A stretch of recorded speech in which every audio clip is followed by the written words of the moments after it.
त्रिगुणाकारम त्रिनेत्रम चतुर्धायुधम त्रिजन्म पाप संहारम एक बिल्व पत्रम शिवार्पणम। एक बिल्व पत्र की महिमा 3 जन्मों के पापों को क्षय कर दे, वो एक बिल्व पत्र होता है। त्रिदलम त्रिगुणाकारम त्रिनेत्रम चतुर्धायुधम त्रिजन्म पाप संहारम एक बिल्व पत्रम शिवार्पणम। एक बेल पत्र को यदि आप समर्पित करें 3 जन्मों का पाप समाप्त हो जाता है। बताया गया काशी वास निवासी च काल भैरव दर्शनम।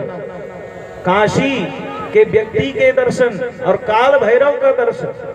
काशी वास निवासी चा काल भैरव दर्शनम कोटि कन्या महादानम एक बिल्व पत्रम शिवार्पणम।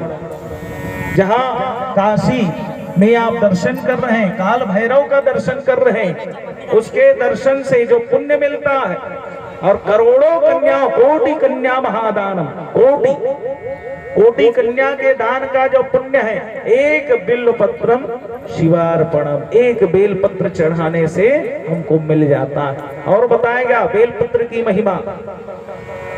दर्शनम बिल्व पत्रस्य स्पर्शनम पापनाशनम। केवल दर्शन से और स्पर्श से इसको बताएंगे। अघोर पाप संघाशम एक बिल्व पत्रम शिवार्पणम। घोर और अघोर दोनों में अंतर है, पाप और महापाप दोनों में अंतर है। अघोर पाप संघाशम, अघोर भी जो पाप हो गया हो अनजाने में, उन पापों से जो क्षय कर दे, एक बिल्व पत्रम शिवार्पणम। दर्शनम बिल्व पत्र से स्पर्शनम पापनाशनम। केवल दर्शन से और स्पर्श से हमें पुण्य मिल जाता है, ऐसे बिल्व पत्र की महिमा है। और बताया गया अखंडे बिल्व पत्रे च पूजिए जी शिव शंकरम। अखंडे खंडित बिल्व पत्र नहीं, बेल पत्र कैसा? जो साबुत बेल पत्र है जिसमें 3 पत्तियां, उसके पीछे के डंठल को तोड़कर एकदम छोटा बेल पत्र नहीं चढ़ाते, पीछे के डंठल को तोड़कर चंदन का लेपन करके उसको महादेव को समर्पित किया जाता है। नाम लेकर महादेव का मंत्रों का उच्चारण करके पीछे के डंठल को तोड़कर। और बताया गया बेलपत्र की महिमा।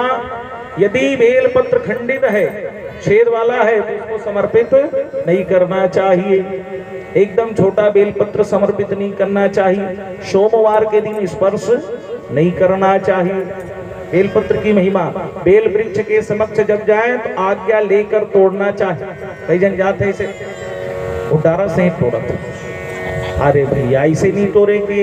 हाँ, प्रणाम करने के बाद कई लोग उसी में चढ़ चढ़ के तोड़ते हैं, ऊपर चढ़ चढ़। यदि नहीं बन पा रहा है व्यवस्था तो देखिए बेलपत्र को यदि उपस्थित नहीं है तो जो उपयोग में आ गया उसको धोकर आप चढ़ा सकते हैं। बेलपत्र 21 दिन तक बासी नहीं होता।